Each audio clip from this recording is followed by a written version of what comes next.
For many of us, we never really think much about our gallbladder, like we do our heart or the liver. But the gallbladder has a very important role in our digestive system. It's a relatively small organ located just under the liver. And there's a reason why these two organs sit next to each other. Think of them as the liver as some sort of a factory, while your gallbladder is like a warehouse. Now, the liver produces bile while the gallbladder stores and releases that bile to help break down mainly fats when you eat. You need bile to break down fats, which are actually one of the hardest parts of the food to digest. And when you break down the fats, you transform it into energy that the body can use. Today on the program, we'll talk about how to keep your gallbladder in good health to avoid the likelihood of problems such as inflammation and gallstones. I'm Dr. Freddy Gomez, and this is Med Talk Health Talk on CNN Philippines.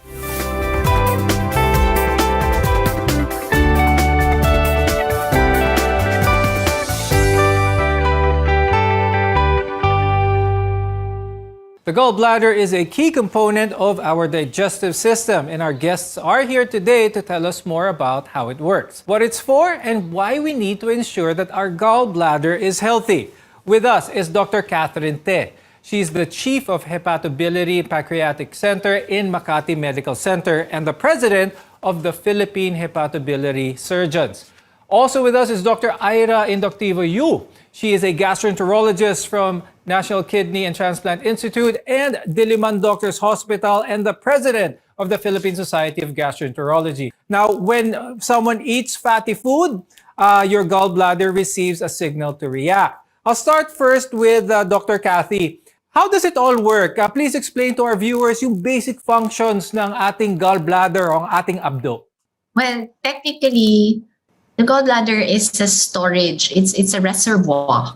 You know, it stores the bile because the bile is secreted in the liver, and then it is 80% of it is stored in the gallbladder.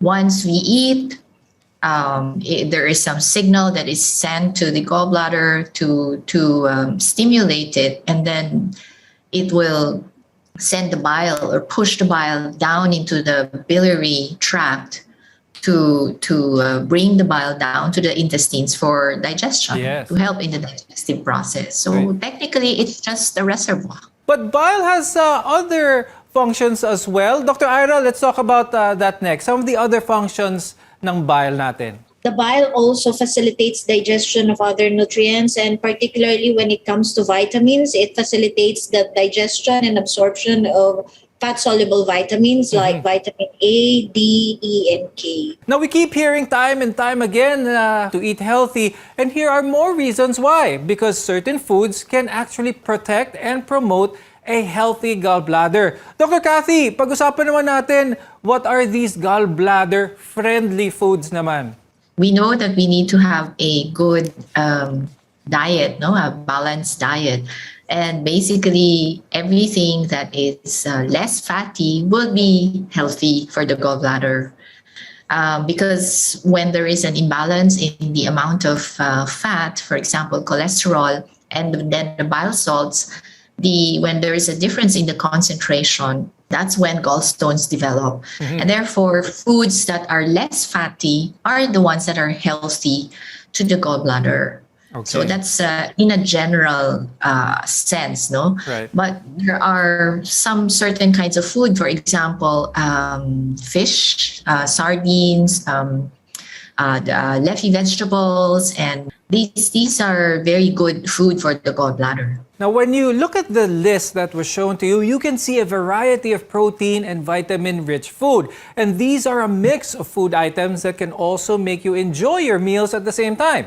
Now, fruits and vegetables are especially full of nutrients as well as fiber. So incorporate these into your diet, not just to keep the gallbladder healthy, but they're good for the overall health of your body. Now, Dr. Ira, pag-usapan naman natin yung mga food items na pwedeng mag-increase ng likelihood ng mga problema sa gallbladder. So what are some of the foods that our viewers should avoid naman?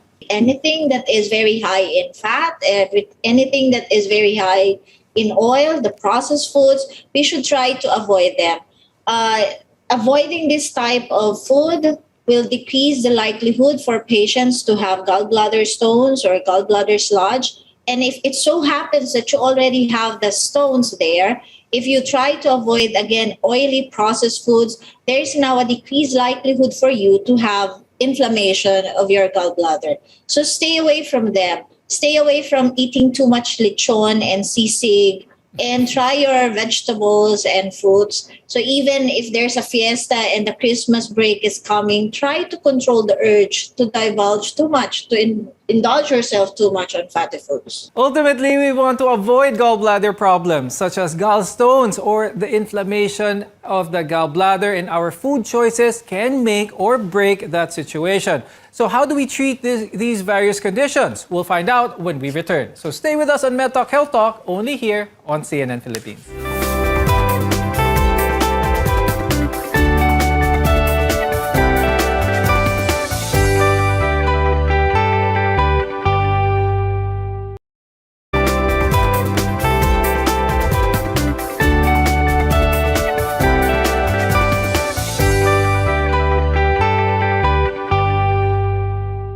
I'm Dr. Freddy Gomez, and welcome back to MedTalk Health Talk on CNN Philippines, where caring is our calling. Your gallbladder works to store and release your bile, a fluid that helps the body break down and digest the food that you eat, in particular fat. Fat takes longer to digest than other foods, but you need it. It supports several of your body's functions and gives your body that energy that it needs. It's in our best interest to keep our gallbladder healthy throughout the food we eat. Dr. Kathy, explain natin sa mga viewers kung ano ba talaga ang mga gallstones. How does it form? That's really the most common problem that we encounter, the gallstones. No, basically the bile has to maintain a certain balance in the concentration of the fats and the bile salts and water. So if there is a critical elevation of one component, for example, cholesterol, mataas ang level ng cholesterol, then the formation of cholesterol stones can happen in the gallbladder. Now, another thing that may disrupt this balance that Dr. Kathy mentioned is that of skipping meals. Dr. Ira, is the practice of skipping meals, can this increase the likelihood of one person developing gallstones? Yes, you're right. Apparently, it is. In fact, if you look at the literature, people engaging themselves on crash diets are at higher risk for developing gallstones. So even if this strategy is very effective for weight loss reduction, it has another side to it. And that's what we do not want. If you indulge yourself in too fast weight reduction, in too prolonged intermittent fasting, in the long run, you might end up with gallbladder sludge. Gallstones themselves are not necessarily the problem, and if they're not bothering you, most of the time, they don't need to be surgically removed, but they may not go away on their own. That's why I'd like to ask Dr. Ira, for those who may be concerned that they already have bile stones, is it proper for our viewers to probably, even though they don't feel any symptoms, to have a check with their doctor if they do have beginning gallstones? Is this something that they should be worried about?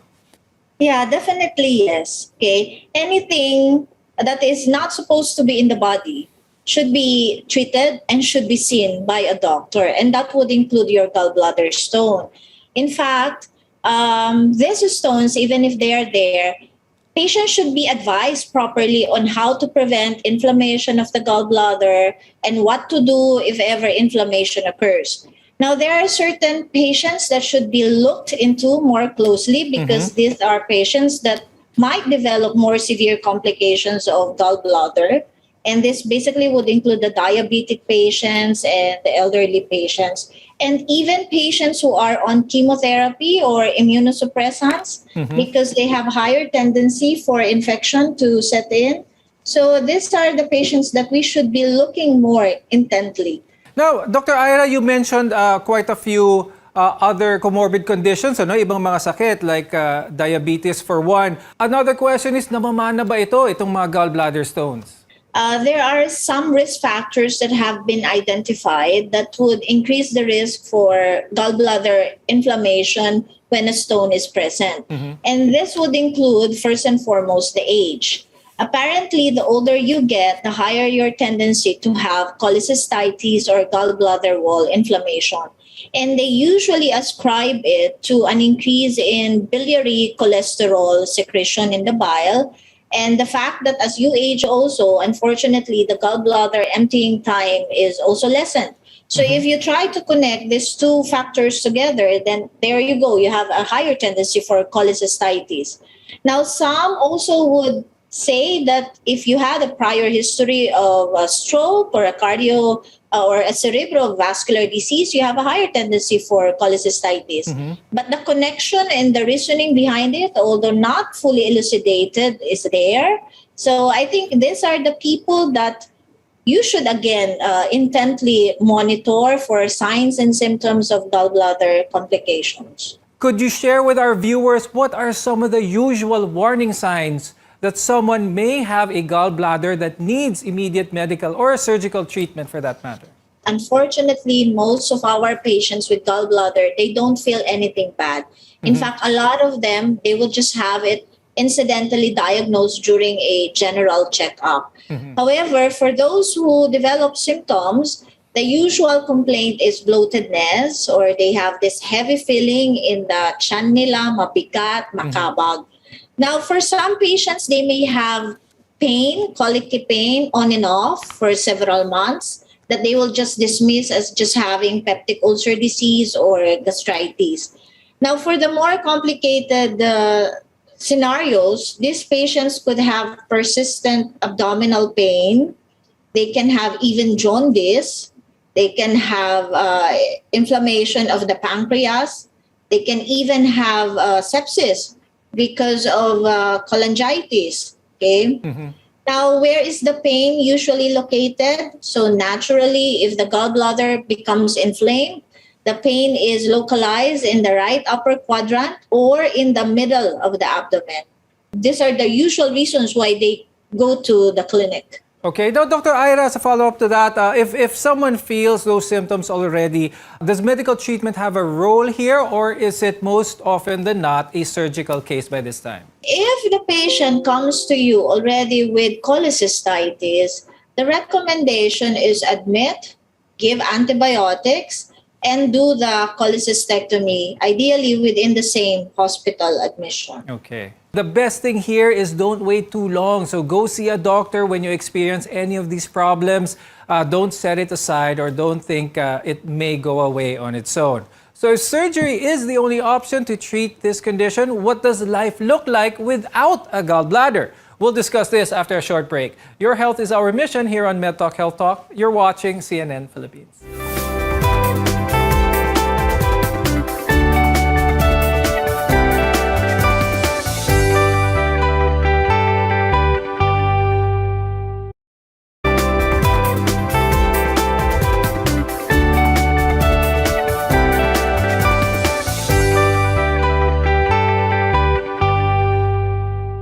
I'm Dr. Freddy Gomez, and this is MedTalk Health Talk, your partner in healthcare.